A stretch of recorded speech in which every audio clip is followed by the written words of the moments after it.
Magandang araw! Ito po si News Pinas para sa isang espesyal na balita. Pumanaw na ang dating Senate President Juan Ponce Enrile sa edad na 101.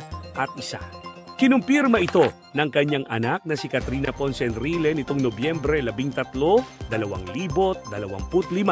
Ayon sa ulat, si Enrile ay pumanaw dakong alas 4 ng hapon sa kanilang tahanan kasama ang kanyang pamilya.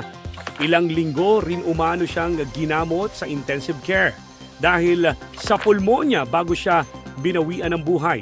Si Enrile ay isa sa mga pinakamatagal at kilalang leader sa kasaysayan ng politika sa Pilipinas. Mahigit 5 dekada siyang naglingkod sa pamahalaan bilang kalihim ng katarungan, kalihim ng tanggulang pambansa at Senate President. Kamakailan lamang nagsilbi rin siya bilang Chief Presidential Legal Counsel sa ilalim ng administrasyon ni Pangulong Ferdinand Marcos Jr. Sa isang pahayag, nagpaabot ng pakikiramay si Pangulong Marcos Jr. na tinawag si Enrile bilang isa sa mga pinakamatatag at iginagalang na lingkod bayan sa kasaysayan ng Pilipinas. Nagpasalamat din ang Pangulo sa mahigit kalahating siglong serbisyo ni Enrile sa bayan.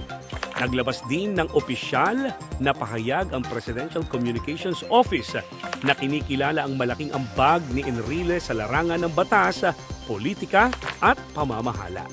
Muli, ang dating Senate President Juan Ponce Enrile ay pumanaw sa edad na 101.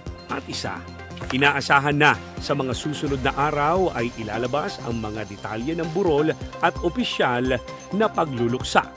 Ako po si News Pinas, manatiling nakatutok para sa mga susunod na balita.